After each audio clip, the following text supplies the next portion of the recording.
ప్రస్తుతం రాష్ట్రంలో సూపర్ 6 అమలు చేయలేమంటున్న కూటమి ప్రభుత్వ వ్యాఖ్యలపై వివిధ జిల్లాల నుండి ప్రజాభిప్రాయ సేకరణ ఇప్పుడు మనం చూద్దాం. రాజకీయ నాయకులు వందల కోట్లు ఖర్చు పెట్టి మరీ ఎన్నికల్లో పోటీ చేస్తున్నారు. దీనిపై మీ అభిప్రాయం ఏంటి సార్? రాజకీయ నాయకులు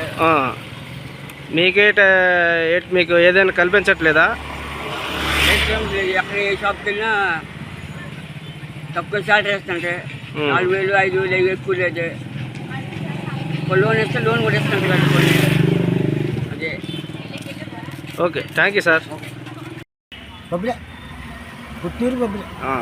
డాడీ, ఏమీ లేదు. రాజకీయ నాయకులు 100 కోట్లు ఖర్చు పెట్టి మరీ ఎన్నికల్లో పోటీ చేశారు కదా, వాళ్ళ మీద మీ అభిప్రాయం ఏంటి? ఇది వ్యాపారం లాంటిదే కదా. ఎంత డబ్బు ఖర్చు పెట్టి 10 రూపాయలు బొగ్గులు పెట్టినంటే 100 రూపాయలు చేసుకోకపోతే మరి 10 రూపాయలు నాకు నీ నెల పొందుతాను. అలాగే ఉంటే ఆ పరిస్థితులు ఉన్నా. గత ప్రభుత్వంలో ఏమైనా వచ్చాయా? ఈ ప్రభుత్వంలో ఎట్లేవా? ఇంకేమైనా డబ్బులు వేస్తారు కదా, అవి వచ్చాయా? లేదు, అవి లేవా? మరి 100 కోట్లు ఖర్చు పెట్టి మరీ అధికారాన్ని సంపాదించారు కదా, వాటి మీద మీ అభిప్రాయం ఏంటి? ఖర్చు పెట్టిందంటే మరి 100 ఆడికి లాభం ఉంది, మందికి లాభం కాదు కదా. 10 రూపాయలు బొగ్గులు తెచ్చి 100 రూపాయలు ఏం చేసుకున్నంటే నాకు లాభం కదా. మరి ఈ నెలకి నా పిల్లలు పెంచుతాను. అన్నీ వచ్చాయా? మరి ఏ ప్రభుత్వం నేను రావట్లేదా? మరి ఏమనుకుంటారు నువ్వు? నేను అనుకుంటాను మళ్ళీ ఆ ప్రభుత్వం అంతా బాగుంటుంది అనుకుంటాను.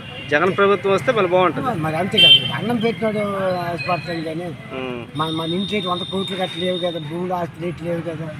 రోడ్డు మీద ఇస్త్రీ చేసుకోవడం బస్సుకున్నాడు. అవి లేవు. గత ప్రభుత్వంలో వచ్చాయా? అప్పుడు బాగా రాజకీయ నాయకులు 100 కోట్ల రూపాయలు ఖర్చు పెట్టి ఎన్నికల్లో పోటీ చేశారు కదా, దాని మీద మీ అభిప్రాయం ఏంటి సార్? రోడ్డు నచ్చినంత దోచుకోవడమే. మరి 100 కోట్లు ఖర్చు పెట్టినట్టు మరి 200 కోట్లు సంపాదించుకోవాలి.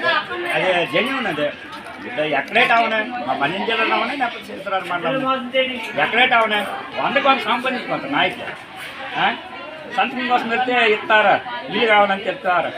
మరి వాళ్ళ బాధలు పడుతున్నట్టు 100 కోట్లు సంపాదించుకోవాలి. ఈ ప్రభుత్వం మీకు పథకాలు రావట్లేదా? ప్రభుత్వం అయితే మంచిదే, కానీ ముసలాడు కొద్దిగా ఆలోచన తక్కువ అయిపోయింది. చంద్రబాబు ప్రజలకి రైతు భరోసా అన్నాడా, తల్లికి వందనం అన్నాడా, ఈ రేట్ నేనే ముసలాడు. పాప మాట కూడా డబ్బు అంటారు కదా, ఈ మధ్యలో జ్ఞానాన్ని తీసాడు డబ్బు వేసిన ముసలాడు కూడా డబ్బులు లేవు. ముసలాడే అర్థం చేసుకున్నాం. చూడండి, మా వ్యాపారం పెట్టినా మా అయ్యి నాకు పెట్టి బతుకుతాను. అయితే 3,000 పెన్షన్ వస్తుంది, 3,000 వాళ్ళకి ఆ పెన్షన్ ద్వారా బతుకుతాను. మరి గేట్ లేదు, మంచిగా సెటిల్ అవుతుంది. పిల్లలకి అమ్మోడు అన్నాడు, జగన్ ఉన్నప్పుడు వేసాడు. అప్పుడు ముసలాడు ఏంటి వేయలేదు, వేయినా చంద్రబాబు వచ్చింది. అక్కడ పిల్లలకి లేదు, రైతులకే భూమి మీద డబ్బులు వేస్తున్నాడు, భూమి డబ్బులు వేయలేదు. కూరగాయలు కొత్తలకే ఉపాధి పని అనుకని చెప్పి ఇవి వేసాడు, అవి వేసాడు, ఏవి లేవు. జగన్ ఉన్నప్పుడు అయితే అన్నీ వేసాడు. నెలకు ఒకసారి ఏదో డబ్బులు తీసుకున్నాం. ఈ చంద్రబాబు వచ్చి రూపాయి వేయలేదు మాకు. మంచిగా సెట్ అని జగనే మళ్ళీ ఉండాలని కోరుకుంటాం. మళ్ళీ జగనే కావాలని మళ్ళీ జగనే కావాలి. బాబు రావాలి, ఉద్యోగం వస్తుంది, బాబు రావాలి, ఉద్యోగం వస్తుంది అన్నమా. ఉద్యోగం గాడి గుట్టారు. ఎంఎస్సీ దిగినదే. మీకు నిరోజకృతి ఏమైనా వస్తుందా? ఏ సెంటర్ అని గాడు కొట్టిన చూసినాడు.